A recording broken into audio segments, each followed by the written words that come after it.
So most companies have not been having a great year so far, but none are feeling the pain quite as much as car manufacturers. Of course, Tesla has been getting most of the attention as its stock price has plummeted by more than 50% since its peak late last year. Sales across the world have plummeted, as the brand has become an unintentional political statement. A political statement that doesn't really vibe with the type of people that buy electric cars. But the truth is that most other car companies are happy to let Tesla soak up the headlines, because under the proverbial hood, they have a lot of problems of their own. Major brand bankruptcies are now basically inevitable.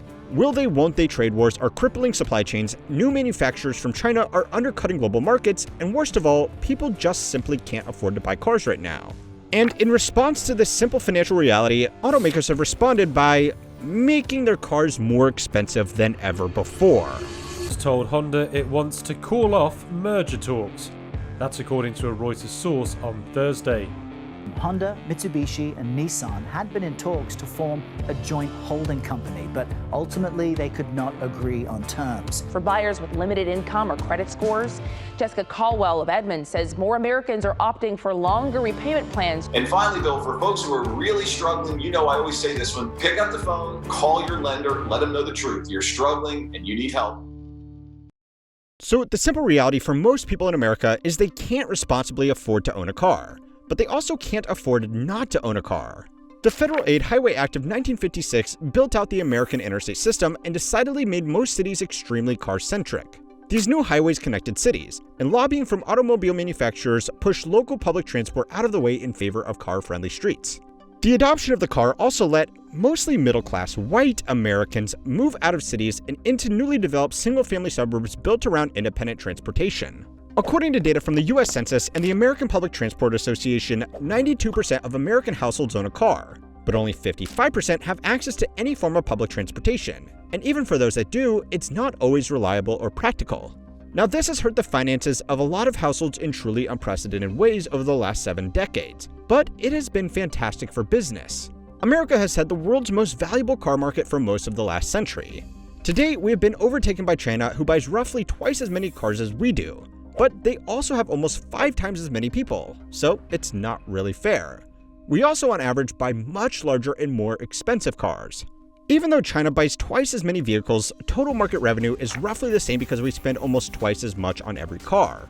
A lot of our most popular models are so large that they can't even be sold into other major markets. But automakers don't mind because in the past, they have been able to make so much money from the American market that these vehicles are worth making even if they can't be sold anywhere else. Either by choice or necessity, we Americans are also far more willing to take on debt to purchase a new vehicle, often rolling equity from one vehicle into a down payment for a new vehicle with a new loan. Auto loans are now at a record $1.6 trillion, more than double what they were just a decade ago, back when rates were also a lot lower. So yeah, America has a dangerous obsession with big cars and risky personal debt. I know what you're thinking. That's not exactly groundbreaking journalism.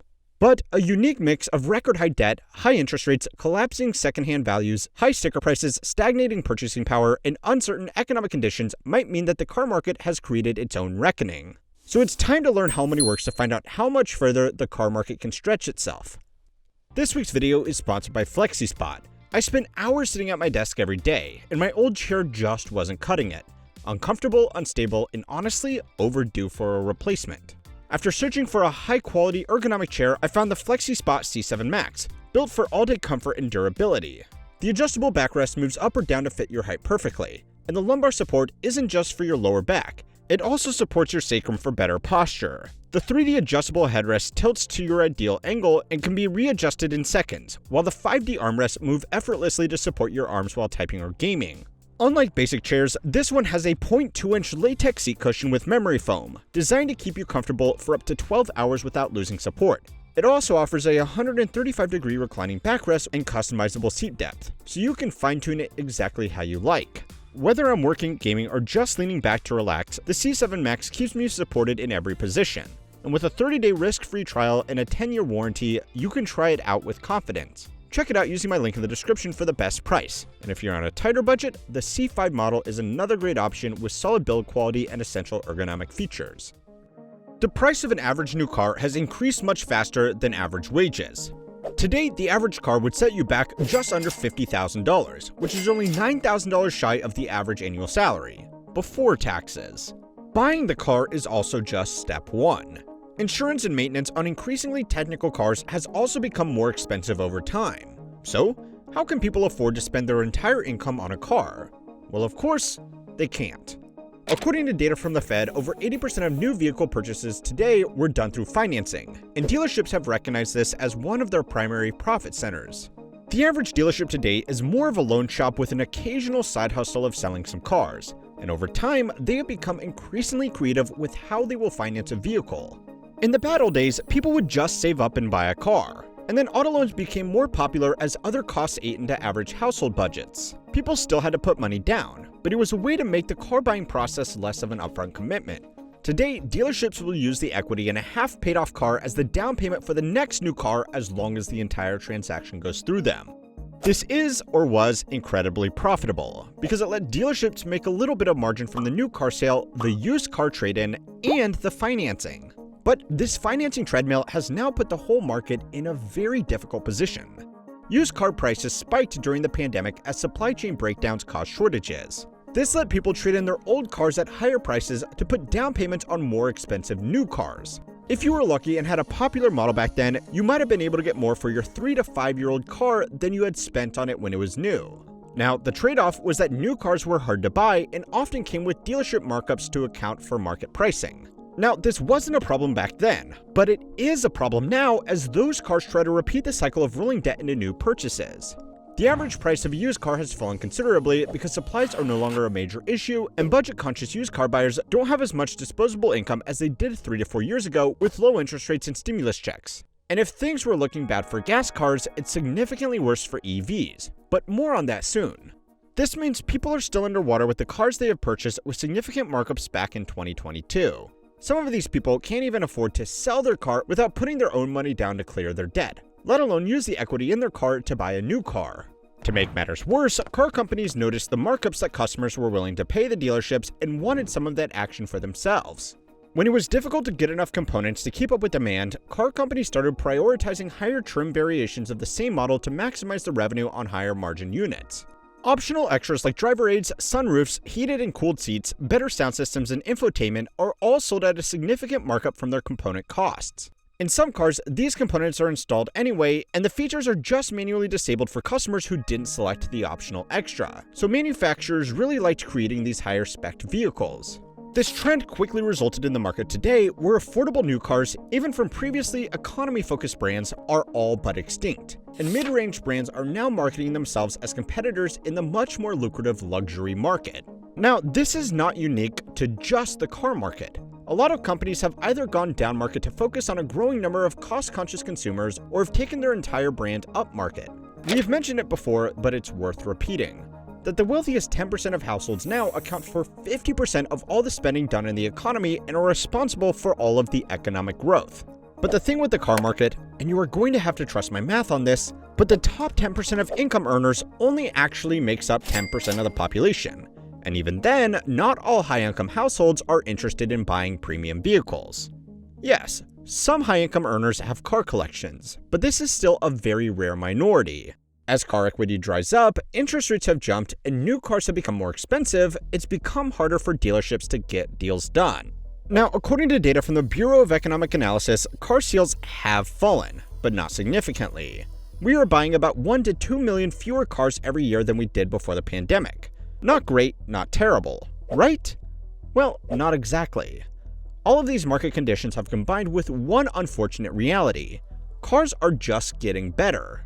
According to the S&P Global Mobility Survey, the average age of cars on the road in the US has increased by 3 years in just the last decade. It's increased by 2 years in just the past 4 years alone. This means people aren't buying new cars as often, and vehicle sales have been helped a lot by cars being sold 3 or 4 times over in their life, rather than just once or twice when vehicles don't last as long. New cars might have more features on them that can go wrong, but generally the essential stuff like bodies and drivetrains are far more robust than they have ever been. And yes, I can already hear some of you typing in the comments about Nissan CVTs. There are always bad examples, but generally it's never been a better time to be a used car buyer. The average person will happily deal with some outdated electronics or broken infotainment if they have a reliable form of transportation. This has also encouraged new car buyers to seek out more reliable brands because even though they might have a warranty for the entire length of their ownership, the market perception of reliability can have a big impact on resale price. Companies like Stellantis, which makes Alfa Romeo, Dodge, Jeep, Ram, and Chrysler, have been hit by this from every direction. They played a lot of funny business with financing and dealer markups when they could, and their cars are consistently rated as some of the least reliable on the market. This is also a real problem for their ambitions to make their cars look like a luxury competitor, because when people think of Jeep, they don't think of a luxury SUV. They think of their broke cousin who bought a clapped-out Wrangler off Facebook Marketplace for $2,800 and a lawnmower, as a completely random example. Now, it might almost be satisfying to see bad manufacturers who cut costs and jacked up prices to feel some consequences, but there are some bigger factors at play here that will unfortunately most likely end up hurting regular people who just need a way to get around. Most car companies are not allowed to simply fail. They employ too many people in valuable jobs, and in a lot of countries with large auto industries, they are a significant export staple. Too big to fail is not unique to the car industry, but struggling car makers are often the first sight of bad things coming as they depend on finance, global trade, consumer confidence, labor, and resource prices to all play nice in order to run a profitable car company. We are already seeing governments step in to ease these problems. Nissan is a failing company. Their sales have slumped as their lineup has aged, and brand perception is at an all-time low thanks to a series of very public problems with critical drivetrain components. The problems are also worse than the dismal sales trend alone would suggest because a lot of volume from this brand has come from extremely aggressive financing. Even when everybody else was arguably pushing car financing too far, Nissan stood out as a brand that would write a loan on a new Maxima to basically anybody. The company also made a lot of sales to rental car fleets by offering aggressive bulk purchase discounts on their economy cars. This was a nice way to boost sales at the time, but rental car companies normally only keep their vehicles for 2 to 3 years before dumping them on the used market. This caused resale prices to tank on used Nissans because so many hit the market at the same time. Now, this wouldn't normally be Nissan's problem. However, in an effort to make sales, the company introduced a financing promotion where they would ensure the future value of their cars in certain markets around the world so they were on the hook to buy their cars back at above value. They got away with this for a while when used car prices were high, but it's a significant hidden liability for a company already struggling with debt. Nissan had effectively gorged itself with short-term wins, and now it's facing complete insolvency. The Japanese government had not so subtly tried to fix these problems by playing matchmaker in a proposed merger between Honda and Nissan. The deal was promoted as a merger of equals, which would create one of the largest manufacturers in the world, but nobody took this seriously. Honda had better sales, better brand perception, they were in a better financial situation, better products, and had better management. It was a merciful way to save thousands of jobs in Japan and across the world. Now, this particular deal fell through, likely signifying the beginning of the end for Nissan, but similar interventions are likely going to become more common as other automakers deal with the same kind of problems. So yeah, dumb companies played stupid games and won stupid prizes, and unfortunately, workers are going to be the ones to feel it the worst. However, hot take alert, but we all share some blame in this as well. Cars are something that you and I, and everybody watching, are terrible at purchasing rationally. Whether we like to admit it or not, we do see the cars that we drive as a reflection of ourselves and the image we want to present to the world. Whether it's an EV to show that your RSUs got paid out, a lifted truck to show the Walmart parking lot who's boss, or a Chrysler Pacifica to show you have given up, cars are inevitably a way to communicate what we are about with total strangers. Even those people who have already left a comment talking about their 1996 Toyota Camry and how it's never going to die have still purchased an image. Their image is pretending to be better than the people who care too much about the car they are driving. Yes, car companies have become really good at taking advantage of human weakness, but we keep on falling for it. Their ads are almost always about how their cars are seen, rather than what they do, and it's all to show potential buyers how they can be seen. But as we are exposed to more advertising and social media where everybody is showing off their best life, this is resulting in some pretty alarming trends. Multiple surveys conducted on US and global car buyers found that Gen Zs, who are currently aged between 13 and 30, are the generation most likely to purchase a luxury car, despite having the lowest overall net worth, lowest incomes, and highest proportional levels of debt. Tragically, a lot of people in this generation are realizing very quickly that they may never be able to achieve financial independence or even financial stability. As a way to compensate for that, they are doing the next best thing, which is buying an expensive car to at least roleplay as people who aren't getting financially fucked from every angle. Now the good news is yes, car companies can use brand perception to sell us on financially irrational purchases, but those same perceptions can come back to hurt them just as fast. So yeah, we gotta talk about Tesla. From its all-time peak, the company has lost more than $500 billion in market capitalization in less than 3 months.